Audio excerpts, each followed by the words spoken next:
Eu trouxe para vocês, para compartilhar com vocês, uma reflexão que nós fizemos lá na igreja, na primeira igreja de Belo Horizonte, por ocasião de classes únicas que nós costumamos fazer no período das férias, né? Então, as férias lá na primeira igreja, a gente aproveita e trabalha alguns temas para a vida da igreja. Há 2 anos atrás, nós trabalhamos o tema da missão da igreja, como um todo. E aí, na ocasião das classes únicas, eu dirigi algumas delas e eu trago uma das aulas. Na verdade, ela acabou se desdobrando em 2. E eu tenho certeza que não vai dar para vê-la toda, né? Lá não deu, ela está aqui dividida. A gente dá uma primeira parte, fica aqui uma deixa, quem sabe a gente não volta aqui e dá a segunda parte numa outra ocasião, tá bom? Então a gente vai dar a primeira aqui. Lá está. O tema que nós trabalhamos no ano foi discípulos santificados enviados à missão. Eu gostei muito do que eu estava lendo aqui o boletim, né? A visão, a missão, o propósito da edificação na vida da igreja, enxergando, eu acho que é muito compatível com aquilo que a gente acredita também, a capacitação do programa de ensino da igreja, não é? Vocês conhecem, mas eu vou ler para vocês o que está no boletim de vocês.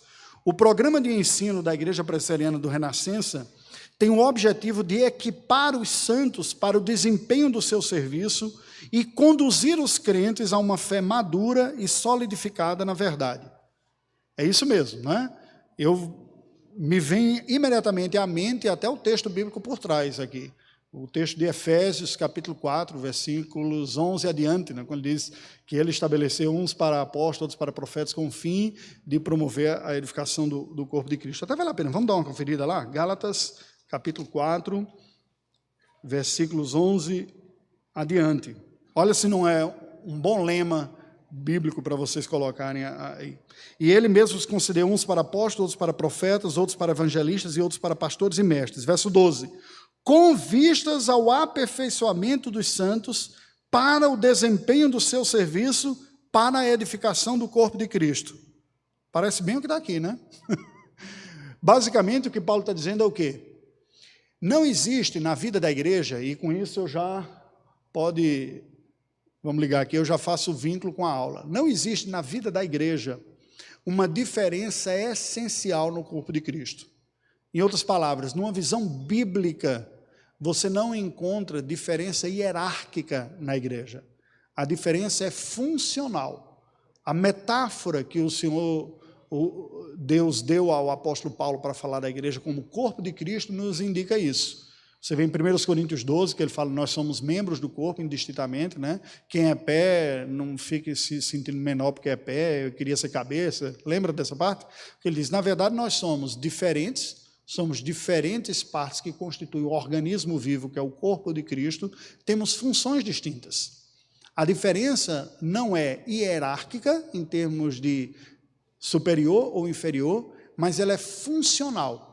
Dons, competências e habilidades distintas. Agora, preste atenção, é claro que com isso eu não estou dizendo que todas as pessoas seguem no mesmo ritmo, porque na vida não é assim, não é? Tanto a nossa biologia é diferente, quanto o nível de tudo, de esforço, de dedicação. Quem se dedica mais academicamente se desenvolve mais. Quem se dedica menos se desenvolve menos. Na vida espiritual, religiosa, não é diferente. Mas a diferença não está em hierarquia de poder, está em funções e dedicação que se tem. Ok? Está claro isso? Bem, baseado nisso, eu gostaria que nós refletíssemos um pouco, nesta manhã, sobre uma das doutrinas que foi resgatadas na Reforma Protestante do século XVI, que é a doutrina do sacerdócio universal dos santos. Por que esta doutrina foi resgatada? Porque foi um dos pontos que a Reforma Protestante divergiu do pensamento predominante católico romano. Quando nós olhamos a história da igreja, nós vemos que depois de Constantino houve uma mudança significativa na cristandade. Até então, vocês ouviram no sermão que nós pregamos hoje, a igreja enfrentava perseguição, tinha uma certa dificuldade, inclusive do Estado. Quando Constantino torna o cristianismo uma religião livre, a última oposição ao cristianismo vem do seu filho, que tenta restaurar o paganismo, e o seu neto institui o cristianismo como religião oficial. O que ele fez foi tornar liberal e possível. A partir daí, a igreja experimentou um crescimento numérico muito grande, mas uma corrupção moral e espiritual também muito grande. Resultado, ao longo da Idade Média foi se consolidando uma ideia de que existe uma igreja pura, boa, santa, de conhecimento de Deus, e uma galera geral aí que só fica consumindo essa religião. Havia uma diferença hierárquica entre o chamado clero, que são os ministros ordenados pela igreja na Idade Média, e o laikatus, o povo o leigo, que em tudo dependia da igreja enquanto instituição para receber as graças de Deus. Eu estou resumindo aqui 1.500 anos, 1.000 anos, basicamente, né, do que foi o cristianismo medieval, que é o seguinte: a igreja enquanto instituição, ela é detentora dos meios de graça e ela distribui para os pecadores que creem em Cristo Jesus. É tão diluído que o cristão católico romano nunca tem certeza se recebeu o suficiente. Daí a dificuldade do católico ter de saber se é salvo ou não, porque assim, depende da pregação, mas depende do batismo, depende da Eucaristia, depende da confissão, depende da penitência. A graça é distribuída principalmente pelos sacramentos. Resultado, na prática, a mentalidade é: a igreja enquanto instituição detém os meios de graça e serve as pessoas com esses meios de graça. O que a reforma fez? Não há diferença hierárquica na igreja. Todos são cristãos e parte do corpo de Cristo. E assim ele resgata o acesso que cada cristão tem a Deus. É sobre isso que eu gostaria de falar. As implicações disso. Se é verdade que cada um de nós que cremos no Evangelho e nascemos de novo, temos acesso direto a Deus e somos seus representantes, o que isso muda na nossa vida? Que implicações isso deve ter? Pode seguir? Vamos passar aí. Esse é o ponto. Vamos ler um texto bíblico inicial, Mateus capítulo 5, versículos de 1 a 16, um texto conhecido. A abertura do Sermão do Monte, com duas porções, as bem-aventuranças e a primeira descrição que Cristo faz dos discípulos. Vamos ler de forma alternada, Mateus 5, de 1 a 16. Eu lerei os versículos ímpares e vocês lerão os pares. Vendo Jesus as multidões, subiu ao monte, e como se assentasse, aproximaram-se dele os seus discípulos. Bem-aventurados os humildes de espírito, porque deles é o reino dos céus. Bem-aventurados os mansos, porque herdarão a terra.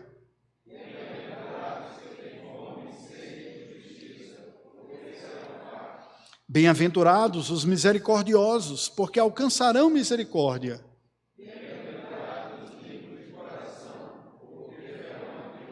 Bem-aventurados os pacificadores, porque serão chamados filhos de Deus.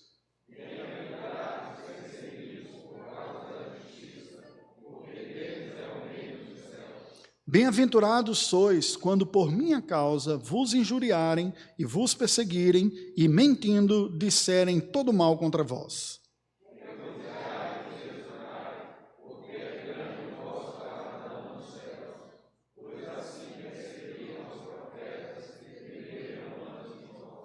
Vós sois o sal da terra.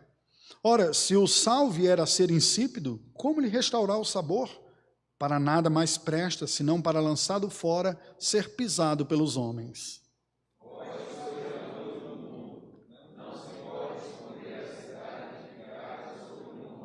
Nem se acende uma candeia para colocá-la debaixo do alqueire, mas no velador, e alumia a todos os que se encontram na casa.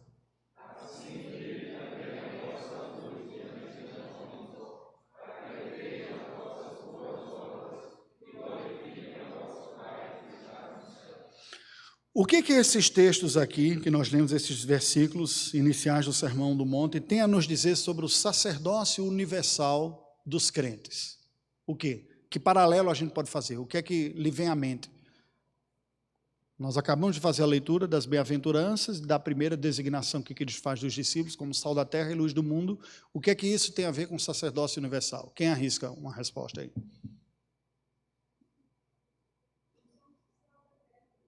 Isso. Quem são esses nós que você está dizendo? Nós quem? Os salvos, os discípulos. Então, o primeiro ponto é exatamente isso. O Senhor Jesus está se dirigindo a todo o grupo de discípulos, de seguidores dele. Você percebe que não há distinção nenhuma aqui. Ele está falando, vocês como corpo, como grupo de pessoas que me seguem, eu vou descrever o perfil do cidadão do reino dos céus. É abençoado e dá uma série de características. Essas características, elas não são especialidades de algumas pessoas, que nem todas terão. É um chamado para todo cristão. Você concorda? Quem são esses bem-aventurados aqui? São características do cidadão do reino dos céus. Correto? Nós somos todos chamados para sermos humildes, chamados para chorar, né? Para sermos mansos, para buscarmos a justiça, exercer a misericórdia. Toda essa realidade é para todos nós. Aí depois ele passa a qualificar, né? E diz, vocês que são discípulos, seguidores meus, vocês são sal da terra e luz do mundo. Então nós temos que lembrar aqui, o sal era usado na antiguidade como tempero, como hoje é, mas também era usado de uma forma que hoje a gente quase não usa mais, que era como preservação de alimento, não tinha freezer, né? O Nordeste era famoso pela carne de charque, né? Você salgava a carne. Pelo mundo afora, o mundo conhece o bacalhau, que era preservado salgando também. Então, o que Cristo está dizendo é o seguinte, vocês como meu povo, como discípulos meus no mundo, vocês têm uma capacidade de preservar a sociedade do apodrecimento moral. Enquanto igreja, a gente exerce um papel de asepsia espiritual no meio da sociedade, é chamado para exercer, e de tempero também, de dar o gosto que a fé cristã leva à vida de uma forma mais agradável. Depois ele usa uma outra metáfora, diz, vocês são a luz do mundo. Mas veja que em João 8,12, Jesus diz, eu sou a luz do mundo. Ninguém tem luz própria, a gente é como lua, não é como sol não, né? A lua ilumina de noite porque ela reflete a luz do sol, não é isso mesmo? O sol é Jesus, ele é o sol da justiça, nós somos como lua. O nosso brilho será a capacidade que nós tivermos de refletir o nosso Senhor em nossa vida.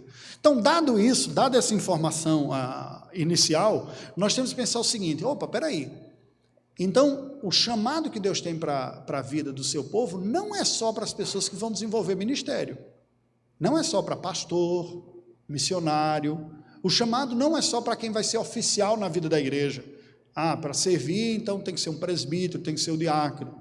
O chamado não é só, nem mesmo para aquele que tem um cargo na vida da igreja, professor de escola dominical, que faz parte da diretoria da SAF ou da UMP, ele é universal.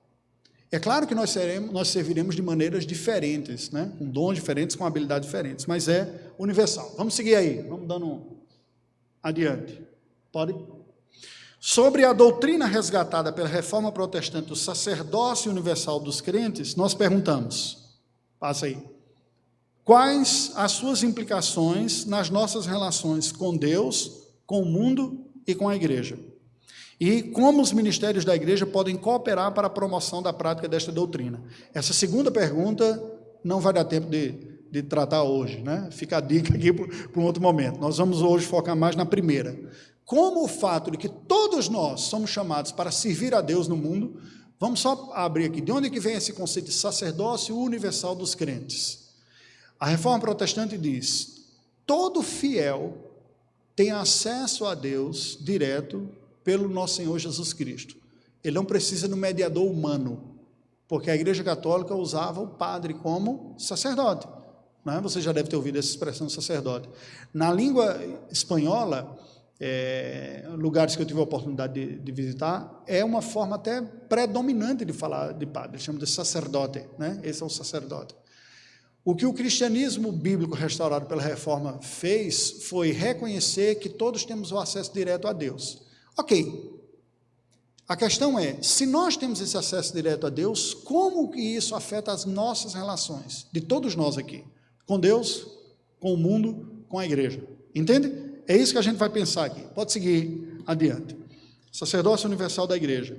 Analisemos esta doutrina bíblica, resgatada pela reforma protestante, considerando 3 dimensões implicadas. Primeira delas, uma dimensão celestial, a nossa relação com Deus. Se Deus nos fez todos, pessoas que têm acesso direto a Ele, o sacerdócio universal dos crentes ou dos cristãos, com relação a Deus, se mostra uma realidade libertadora. Porque Isaías diz que os nossos pecados fazem separação entre nós e o nosso Deus. Quando eu e você, como cristãos, aprendemos que o acesso a Deus foi aberto pela obra de Cristo, pelo novo e vivo caminho, como diz o autor aos Hebreus, qual é a primeira implicação disso na nossa vida? É libertador, né? Eu não sou mais escravizado pelo pecado, eu não dependo necessariamente de uma instituição para conseguir falar com Deus. Eu não preciso de um padre para me confessar, para ter o perdão, não preciso da oração forte do pastor para poder ser ouvido e acolhido por Deus. Eu ganhei uma liberdade absolutamente poderosa para falar com Deus, a qualquer momento. Parece simples isso, né? Mas muitas pessoas negligenciam isso, mesmo no meio evangélico. Quantas pessoas, mesmo no meio evangélico, acreditando na Bíblia, se mostram fracos na sua confiança do acesso a Deus e se mostram dependentes de outras pessoas. Veja, isso é diferente de dizer que, como cristãos, nós temos um ministério mútuo. A gente vai falar isso um pouco mais adiante. Mas eu não preciso de uma outra pessoa para estabelecer uma relação básica com Deus. Ela me é garantida pela obra de Cristo. Esse é o ponto. Cada cristão tem livre acesso a Deus Pai por meio do Filho e na força do Espírito Santo, devido à exclusiva competência divina de manter a comunhão pessoal com os seus salvos pela suficiente mediação do Cristo vivo sem sacerdotes humanos. Em outras palavras, cada cristão, cada um de nós, temos agora acesso garantido a Deus Pai pela mediação do Filho e a aplicação que o Espírito Santo faz em nossa vida. Ah, pastor, mas isso é tão óbvio. Você pode dizer, há alguma novidade aqui nisso para vocês? Não, né? O que eu tenho percebido? Uma das grandes dificuldades nossas não é que a gente não sabe verdades, é que a gente se esquece delas. No momento da dificuldade e da dor, a gente tem dúvida se Deus de fato está nos ouvindo, se Ele quer o nosso bem, se as nossas orações estão sendo ouvidas, a menos que seja um problema só meu, vocês não têm essas dificuldades aqui, né? Vocês passem tranquilo pelas lutas. Vamos ver alguns textos bíblicos sobre isso. Textos conhecidos. 1 João 1,9. Alguém leia? Muitos sabem de cor. O que é que diz? Se confessarmos...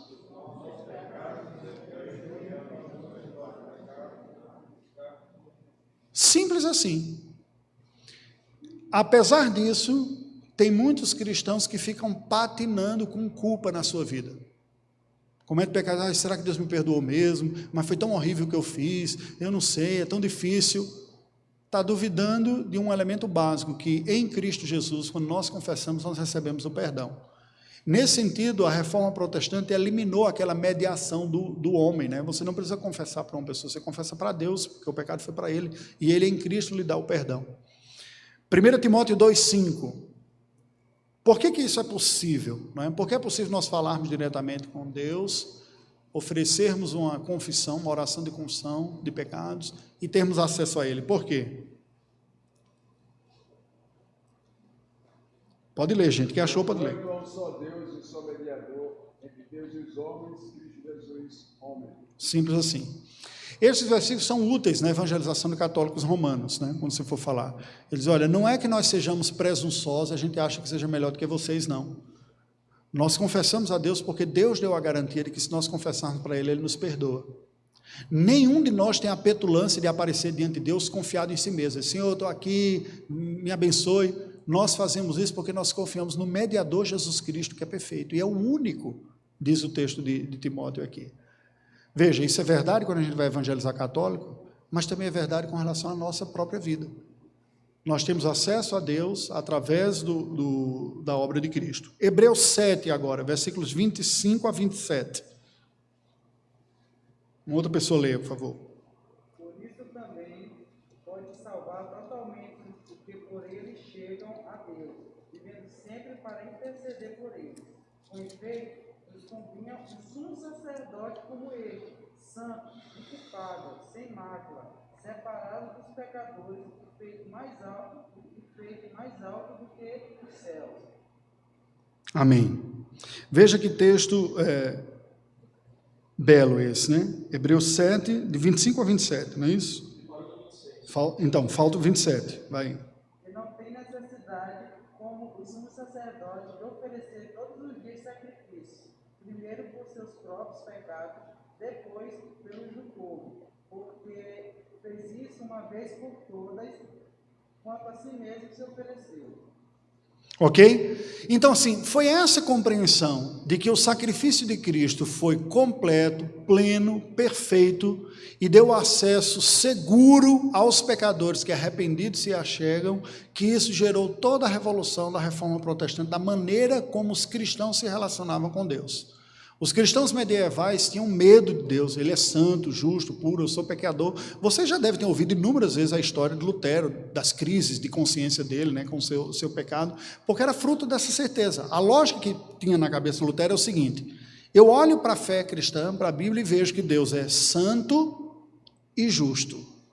Esses dois atributos, ok? Eu olho para mim e vejo que eu sou pecador.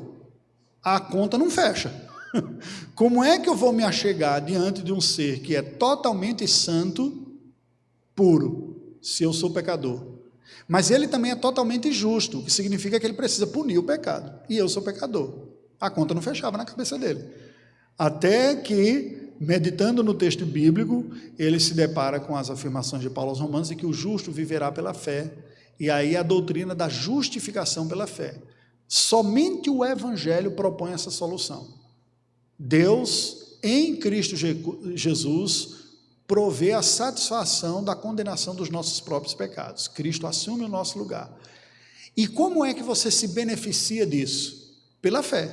Foi esse o ponto. Quando eu creio que o Senhor Jesus ofereceu essa oferta perfeita aqui, e agora tornou acessível o meu caminho a Deus. Por quê? Num passe de mágica eu virei uma pessoa sem pecados? Não. Judicialmente, legalmente, a minha dívida foi paga por Cristo Jesus. Dívida paga, dívida zerada. Não tem mais dívida, correto? E os pecados que objetivamente eu tenho e eu cometi, uma vez que eu confessei a Deus, o sacrifício de Cristo espiritualmente é aplicado na minha vida, eu sou purificado. Resultado, o caminho agora está acessível, porque o mediador tornou possível. Isso eu acho que até é relativamente fácil da gente entender, e de fato é, não é? Só que um dos pontos que a gente costuma esquecer, e aí eu me lembro dos nossos símbolos de fé, breve catecismo maior, quando vai falar do ofício sacerdotal de Cristo.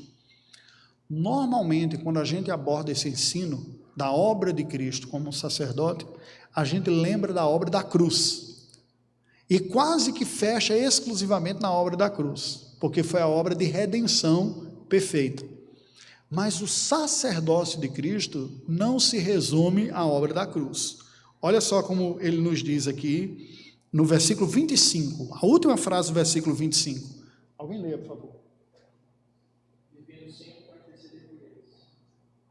Exato.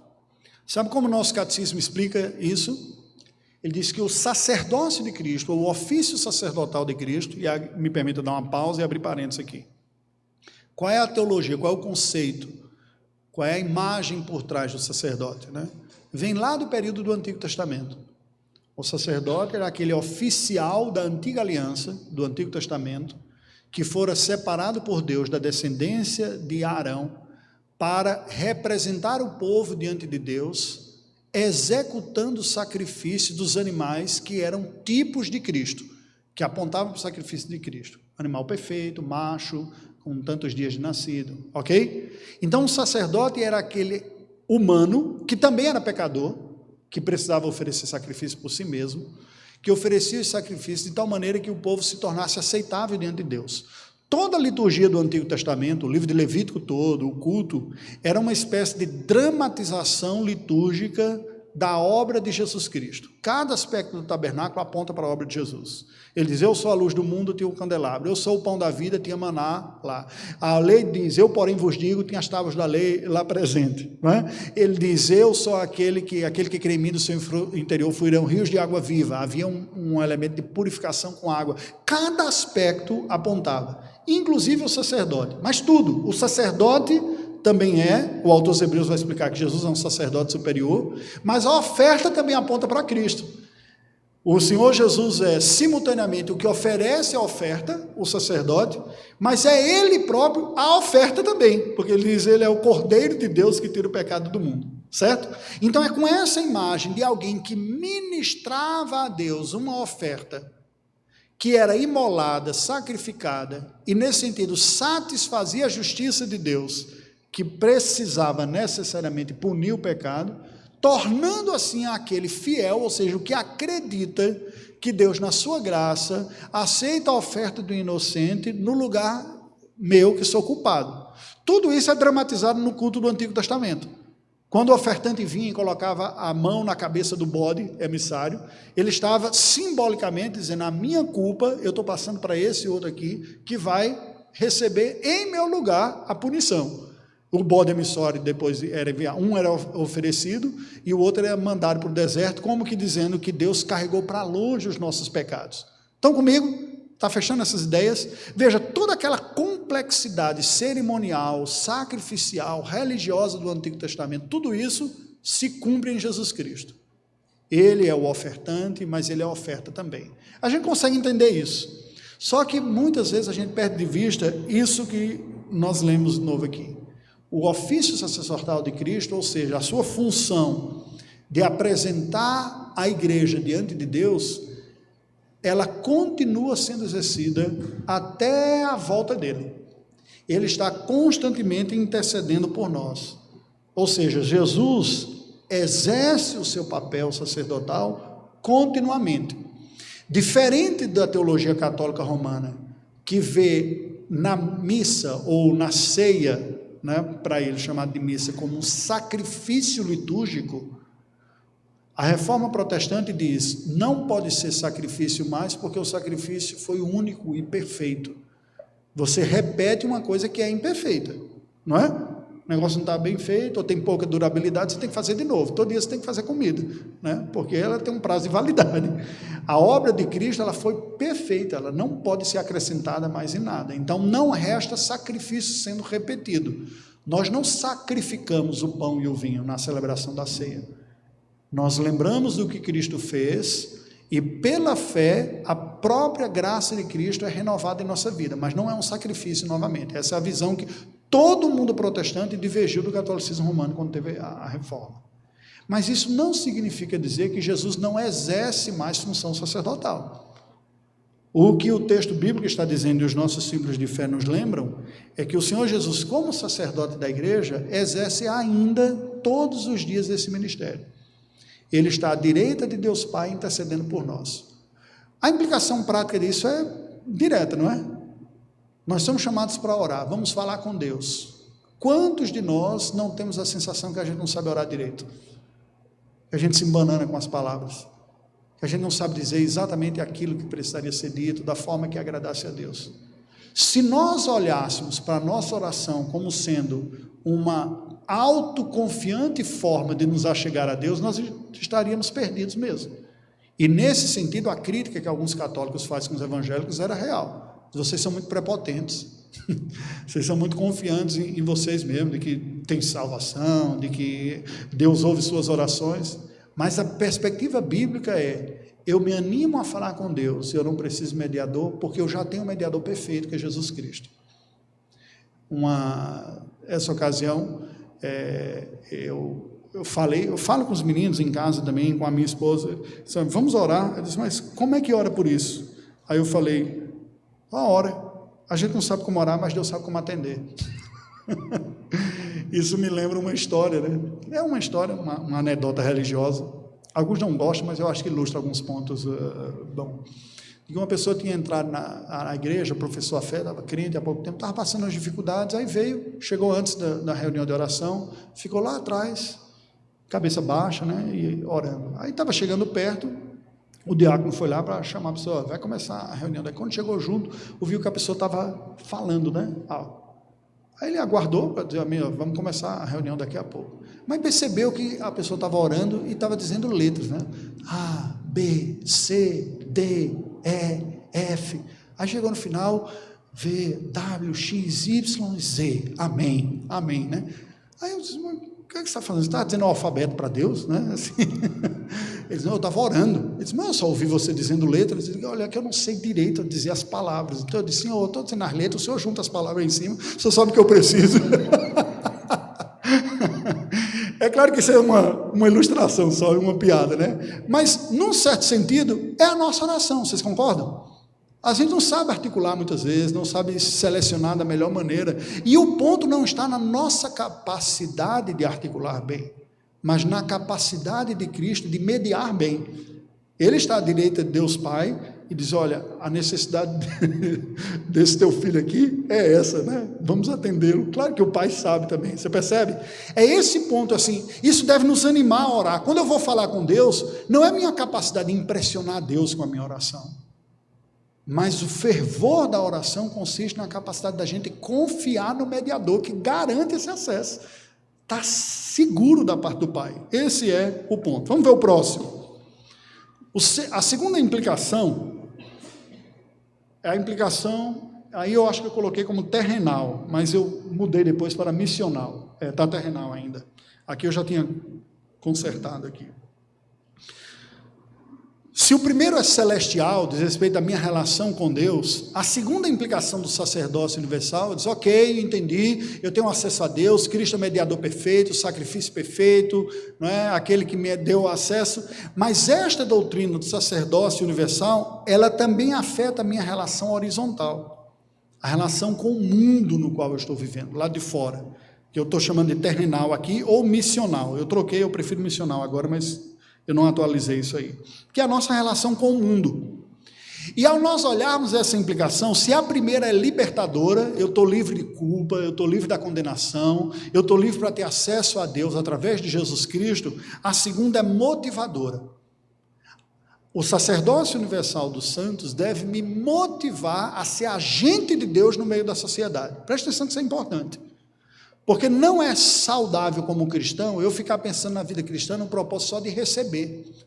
Tem muita gente que olha a vida cristã assim, já percebeu? Assim, eu venho para a igreja para receber, as suas orações são uma lista de supermercado. Ela diz, Deus, eu tenho umas coisas para pedir para o Senhor. Eu peço isso, quero aquilo outro, né? 5 quilos de paciência, 2 quilos de misericórdia, 3 quilos de graça, né? E a gente vai pedindo, não é?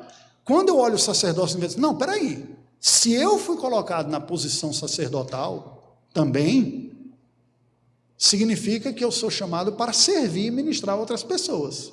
Não é verdade? Não faz sentido você pensar num sacerdote que não trabalhe, que não sirva ninguém. Ele está sempre em serviço de outras pessoas. Isso deve nos motivar. Cada cristão tem a vocação de ser instrumento de Deus, servindo no mundo pela prática das suas habilidades e competências para a glória de Deus, o bem do próximo e a redenção da criação. Entende? Gente, isso muda a maneira da gente ver a vida. Porque eu posso olhar a vida e todas as ações que eu faço na minha vida com razões egoístas. Eu trabalho em função de ter um bom salário, não há nada de errado propriamente nisso, mas o foco está equivocado. Ou eu posso, como cristão, dizer, eu trabalho para glorificar a Deus servindo o meu próximo. E Deus é tão bom que eu ainda recebo um prêmio, que é um salário depois. Muda, não muda? Eu estou exercendo o serviço, seja lá o que for, de trabalho, de educação, na relação no trânsito, do lado de fora, dizendo, eu sou chamado para servir. Eu tenho a impressão que essa é uma das consciências mais carentes nossa como povo brasileiro. Quando você olha sociedades que foram edificadas sobre a influência do cristianismo, da fé cristã, você pode ter pessoas que nem são cristãs, mas culturalmente desenvolveram uma consciência de serviço comum. Na premiação para a universidade diz, olha, foi o benefício que eu recebi da educação dessa instituição que me possibilitou prosperar. Então eu quero oferecer para que outras pessoas tenham o mesmo benefício também. Qual é a mentalidade? Eu recebi e eu dou a oportunidade para que outros recebam também. Entende? Isso eu estou falando em termos culturais, né? Nós não temos isso na nossa cultura. Resultado, nós como brasileiros somos mais fortemente tentados a viver de maneira egoísta do que alguns que receberam influência cultural do Evangelho. Porém, se somos cristãos, a gente tem que romper com essa barreira. Espera aí, eu sou chamado para servir. Isso vale para tudo na nossa vida. É nesse sentido que o Senhor Jesus vai falar e dizer o texto que nós lemos, vocês são sal da terra, vocês são luz do mundo. Ninguém pega uma lamparina e coloca embaixo da cama, né? Você vê, a lâmpada fica sempre num lugar alto, que é para irradiar a luz e iluminar todo o ambiente. Olha que imagem poderosa que Jesus está dizendo, que didática aqui, né? Ele diz, se você tem um evangelho, tem a luz do conhecimento bíblico, mas você guarda só para você, não compartilha com ninguém, é como alguém que tem uma lanterna e que fica embaixo da cama. Qual a utilidade dessa lanterna? Entende? Você tem uma luz poderosa. Você, comprei essa lâmpada lá para casa. Você chega lá e diz, onde é que está? Não, está lá na despensa, guardada. Não tem utilidade nenhuma. É isso que Jesus está dizendo. Eu estou chamando vocês para serem meus satélites naturais, minha lua, né? Vocês vão irradiar o meu brilho. Ele diz, não se pode esconder uma cidade edificada sobre a montanha. Ela está à vista de todos. Entende? Nós somos chamados para este serviço também. Vamos ver alguns outros textos bíblicos. Mateus 28, de 18 a 20, a chamada Grande Comissão, vai falar disso. Isso é um assunto interessante.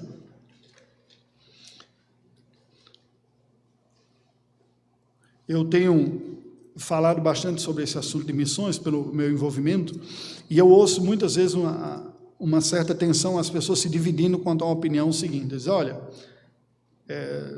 mas não é todo mundo que é missionário, né? Eu já vi algumas pessoas, eu não tenho esse chamado, até pastores dizendo, isso é para vocês, não é para mim e tal. E por outro lado, já ouvi muitas pessoas dizendo, todos nós somos missionários. Vocês já ouviram isso? Todos nós somos testemunhas de Cristo. Qual é a resposta bíblica? É todos ou são alguns? As duas coisas são verdadeiras, porque elas não são no mesmo sentido.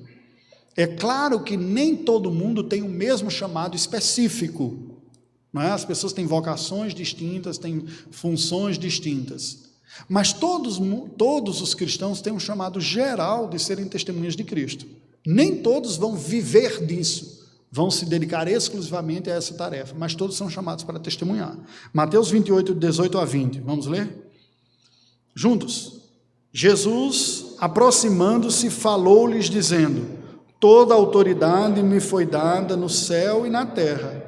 Ide, portanto, fazei discípulos de todas as nações, batizando-os em nome do Pai, e do Filho, e do Espírito Santo, ensinando-os a guardar todas as coisas que vos tenho ordenado. Eis que estou convosco todos os dias, até a consumação dos séculos. Palavras de Jesus para a sua igreja. Quais foram? Vocês, como minha igreja, têm a responsabilidade de fazerem seguidores meus em todo o mundo. Isso é a responsabilidade da igreja como um todo. Eu não posso optar por não fazer parte desta tarefa. Agora, a maneira como cada um de nós vai contribuir vai ser específico, vai ser diferente. Mas todos nós somos chamados a exercer esta contribuição. Entendem? Então, assim, há uma implicação horizontal, há uma implicação missional que é motivadora ao testemunho. Em Atos 1,8, nós lemos palavras semelhantes. Vamos dar uma olhada aí? Atos 1,8, de Jesus falando aos discípulos. Veja, não foi especificamente aos apóstolos, foi aos discípulos, os seguidores que estavam aqui antes dele subir aos céus. Ele disse, mas recebereis poder ao descer sobre vós o Espírito Santo. Aí ele pergunta, o Espírito Santo desceu só sobre os apóstolos? Ou foi sobre toda a igreja? Foi sobre toda a igreja, não é? Porque o chamado é universal, percebe? Agora, toda a igreja se lançou para ser missionária pelo mundo e sair pelo mundo? Não, coisa ou é outra, elas são em níveis diferentes. Então Jesus diz, recebereis o Espírito Santo e sereis minhas testemunhas, tanto em Jerusalém, que é a cidade onde você está, como em toda a Judeia e Samaria e até os confins da terra. Toda a igreja cristã tem que entender que esse é o chamado geral que Deus tem para todos nós. Esse é o ponto. Agora vamos ver a terceira implicação do sacerdócio universal. Eu chamo essa de implicação eclesial. É a relação com a igreja. Ora, se todos os cristãos foram tornados sacerdotes de Deus na nova aliança, isso tem uma aplicação espiritual, né, horizontal, como eu chamei aqui, celestial, na relação com Deus, tem uma implicação missional ou terrenal para com o mundo, mas ela tem uma implicação interna na vida da igreja também, eclesial, a relação com a igreja, que é o quê? Formadora. De novo, tem a ver com o lema que vocês colocaram para a visão de edificação aqui. A instrução na vida da igreja não é uma coisa, não deve ser vista como uma tarefa passiva, simples, né, ou simplesmente para cumprir uma certa rotina. Há uma vocação na vida da igreja de ser uma gestora de discípulos, formadora de cristãos maduros. Eu me lembro de um colega meu que jubilou há pouco tempo, pastor de uma igreja conhecida lá de São Paulo. Ele dizia: e aí, como é que você está? Eu disse: eu estou fazendo um curso em preparação. Ele disse: rapaz, mas esse seu curso aí não para nunca, parece escola dominical, que a pessoa estuda a vida toda e nunca se forma. A ideia da escola dominical não é que você nunca se forme, mas se você parar para fazer a conta, a quantidade de horas que uma pessoa que viva na igreja, desde a sua juventude até a idade adulta tem, se fosse colocar em um currículo acadêmico, a pessoa teria condição de ter um PhD. Consegue, até mais do que isso, mais. Consegue perceber diretamente a implicação disso? Não tem como a gente não olhar com seriedade e dizer: peraí, como é que a gente está lidando com a educação na vida da igreja? Porque se eu tenho um volume de carga horária que seria secularmente administrada a ponto de ser equivalente a um curso de doutorado, como é que pessoas com tantos anos na vida da igreja têm um conhecimento tão fraco? Entendem? É gritante isso, né? Assim, alguma coisa parece que não está muito bem em nosso meio. Cada cristão tem um chamado divino para amadurecer espiritualmente, através de uma vivência ministerial eficaz da igreja, o que formará discípulos maduros de Cristo. Se nós voltarmos para a grande comissão de Mateus 28, você vê que a grande comissão vai dizer o quê? Vai dizer: ensinando-os a guardar todas as coisas que vos tenho ordenado. É muito conteúdo, não é? Então a gente, como cristão, tem esse desafio de crescer. Vamos ler esses textos aí, Efésios 2, 10 e 19 a 22. Alguém lê, por favor? Efésios 2, 10 e depois de 19 a 22. Por favor, alguém lê. Pois somos feitura dele, criados em Cristo Jesus para as boas obras, as quais Deus então preparou para que andassem nelas. Ou seja, ninguém foi chamado por Deus para ficar passivo, não, mas para produzir frutos. Assim já não sois estrangeiros e peregrinos, mas concidadãos dos santos e da família de Deus, edificados sobre o fundamento dos apóstolos e profetas, sendo ele mesmo Cristo Jesus a pedra angular, no qual todo edifício bem ajustado cresce para o santuário dedicado ao Senhor, no qual também vós juntamente estáis sendo edificados para a habitação de Deus no Espírito. Ok? Então, a igreja está sendo edificada sobre esse fundamento. Eu gosto muito dessa descrição do versículo 20, né? Que ele diz que a igreja está edificada sobre o fundamento lançado pelos apóstolos e profetas. Os apóstolos são a liderança e o grupo de revelação da nova aliança, dos livros do Novo Testamento, os profetas da antiga aliança, os livros do Antigo Testamento. Ou seja, uma igreja é bem edificada quando ela é bem alicerçada na Escritura Sagrada, e este conhecimento bíblico nos leva à dependência de Cristo mais e mais em nossa vida. Isso vale para todos nós, é a igreja toda. Não é algumas pessoas da igreja e outros não. Quando Paulo diz: nós somos como que pedras vivas, não é? Imagine você, se você parasse e dizer: que pedra sou eu nesse edifício chamado igreja? Não é? Eu estou bem formado, estou dando a minha contribuição. Então, o sacerdócio universal tem uma implicação na vida da igreja. O outro texto, 4, de 11 a 16, a gente leu no início, né? Eu li logo no início lá, que eu falei da referência. E, por fim, Hebreus 10, de 19 a 25. Vamos dar uma olhada aqui nessa terceira implicação. Hebreus 10, de 19 a 25. Tendo, pois, irmãos, intrepidez para entrar no Santo dos Santos pelo sangue de Jesus, pelo novo e vivo caminho que ele nos consagrou pelo véu, isto é, pela sua carne, e tendo grandes sacerdotes sobre a casa de Deus, aproximemo-nos com sincero coração, em plena certeza de fé, tendo o coração purificado da má consciência e lavado o corpo com água pura. Guardemos firmes a confissão da esperança sem vacilar, pois quem faz a promessa é fiel. Consideremos-nos também uns aos outros para nos estimularmos ao amor e às boas obras. Não deixemos de congregar, como é costume de alguns, antes façamos admoestações e tanto mais quanto vedes que o dia se aproxima. Então veja, de novo, a imagem de Cristo como sacerdote, que proveu condições de que toda a igreja tenha acesso a Deus, ele disse, isso não é verdade? Então todos nós façamos isso. Veja que isso rompe com aquela mentalidade que dominou na Idade Média, de que você tem gente que de fato cultua a Deus e adora a Deus, que é o clero, e uma grande massa superficial que basta fazer a confissão, receber a hóstia, fazer uma penitência e tal. O chamado cristão não é assim. Todos nós temos parte na vida da igreja e devemos nos exortar mutuamente para tomar parte. Olha o que ele diz no versículo 24. Estimulando uns aos outros as boas obras. Então, nós, como igreja, nós temos que aprender a crescer como discípulos de Cristo. Eu costumo dizer, eu tenho falado constantemente isso lá na igreja de Belo Horizonte, que é o seguinte, irmãos, nós temos um bom culto, uma boa doutrina, uma boa exposição bíblica, mas a nossa vida cristã não vai conseguir se desenvolver só participando dos cultos coletivos na vida da igreja. Eu recomendo e oriento a igreja que diz o seguinte, procure pelo menos cada cristão, um cristão mais maduro que você, para você se aconselhar, pedir oração, pedir instrução quando precisar, tirar alguma dúvida, e um menos maduro que você, para você fazer isso na vida dele. Essa é a dinâmica do cristianismo. Um discípulo mais experiente caminhando com o menos experiente.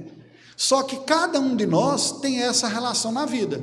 Alguém que eu busco auxílio e alguma outra pessoa a quem eu auxilio. Ninguém aqui é tão fraco que não consiga ajudar ninguém mais. Eu costumo dizer o seguinte, você é cristão? Você crê no Evangelho? Crê? É salvo em Jesus Cristo? Então o conhecimento que você tem é capaz de salvar um pecador. Não salvou você? Então você é capaz de levar alguém para Cristo, já que o conhecimento que você tem foi capaz de lhe salvar, é capaz de salvar um outro. Você concorda comigo? Então ninguém é tão fraco que não tenha nada para ensinar para outra pessoa, e não é tão bom que não tenha nada para aprender com uma outra pessoa. Essa é a dinâmica da vida cristã. Nós temos que trabalhar esse aspecto. Vamos concluir, passando para a próxima folha aí, e a última, e assim nós concluímos, fechando esse conceito. O sacerdócio universal requer uma vivência plena da vocação. A dimensão celestial, eu com Deus, eu cultivo isso na minha vida, pela devocional, leitura bíblica, oração, né? A implicação missional ou terrenal, que é eu com o mundo, como eu estou servindo na sociedade, ao próximo, levando testemunho de Deus e servindo, e a eclesial, eu com a igreja, requer essa vivência plena, né? Do sacerdócio universal dos crentes. Ela se une às vocações que eu chamei de egoísta, que é Cristo em mim, ou seja, eu trabalho na minha própria vida, altruísta, que é eu e Cristo com os outros, para fora de mim. Tem um aspecto, presta atenção, isso é importante. Ninguém vive a vida cristã sem chamar suas responsabilidades pessoais. Eu preciso confessar meu pecado, eu preciso adorar a Deus, eu preciso estudar a Escritura, eu não posso terceirizar para ninguém. Eu estou cansado hoje, fulano, ora por mim, porque hoje eu estou cansado, não vou orar não. Né? Existe isso? Não, estou de férias, né? Outra pessoa vai orar. Não, a sua parte só você pode fazer. Você concorda? Mas não é só você, tem uma outra parte que é com relação aos outros. Eu estou chamando de vocação altruísta. Eu necessariamente tenho que sair da redonda da minha vida e servir outras pessoas. E ser servido de outras pessoas também. Gente, preste atenção, uma lição simples, mas extremamente poderosa. Não foi à toa que Deus planejou isso para a sua igreja. Por quê? Isso humilha o mais autoconfiante e orgulhoso dos crentes que tem. Eu preciso de alguém. E isso torna útil o mais fraquinho e humilde que tiver, que diz, eu também tenho algo para contribuir. Como disse C.S. Lewis, né, falando da humanidade, ele diz, a imagem de Deus em nós, por nós sermos filhos de Adão e Eva, isso é dignidade suficiente para o mendigo mais miserável caminhar de cabeça erguida, mas é um peso suficiente para o mais orgulhoso não ficar prepotente na vida. Deus, na prática, colocou isso nessa relação mútua, né? E, por fim, tem uma implicação finalista. Eu devo fazer tudo para a glória de Deus, visando a formação da plenitude do caráter de Cristo em nós, como Paulo escreve aos Efésios capítulo 3. Esse é o alvo da atuação ministerial da igreja. E eu leio para concluir, lhe convido, Efésios 4:13, e nós encerramos a aula nesta manhã. Até que todos cheguemos à unidade da fé e do pleno conhecimento do Filho de Deus, à perfeita varonilidade, à medida da estatura da plenitude de Cristo. Esta é a beleza das implicações da doutrina do sacerdócio universal dos crentes. Implica a nossa relação com Deus, com o mundo e com o próximo, com as dimensões egoísta, minha responsabilidade, altruísta, a minha relação com os outros, e finalista, o propósito de tudo ser a glória de Deus. Ok? Assim nós encerramos. Eu não sei se cabe alguma pergunta aí para responder. Tem alguma coisa que você gostaria de dizer? Tem algo que eu possa clarear, que não tenha ficado tão claro? Acho que a primeira vez que eu vejo tocar no tema do sacerdócio, sem usar 1 Pedro 2:9. É verdade, né? Você vê o texto: sois sacerdócio real, nação santa, povo de propriedade exclusiva de Deus, chamado para proclamar as virtudes daquele que vos chamou das trevas para a sua maravilhosa luz. É verdade. Mas foi deficiência mesmo, devia ter colocado. Um texto tão bonito, né? Obrigado pela dica aí, eu vou acrescentar numa outra ocasião. Vamos colocar em pé e vamos orar. Por outro lado, a gente vê, não é o único versículo, né, para a gente basear nessa doutrina, né? Dá para a gente trabalhar estou dizendo, esse não é o único versículo, né? Dá para trabalhar em outros textos também. Ó Deus, nós louvamos o teu nome. Te rendemos graças, Senhor, pela tua palavra, pelo estudo que tivemos dela nesta manhã de domingo. Te agradecemos por este tempo aqui de comunhão com a tua igreja e pedimos que tu nos despeças agora debaixo de tua graça, de tua proteção, nos dando um domingo abençoado por ti. Oramos em nome de Jesus. Amém. Deus abençoe, podeis assentar. Acho que deve ter algum aviso mais aí.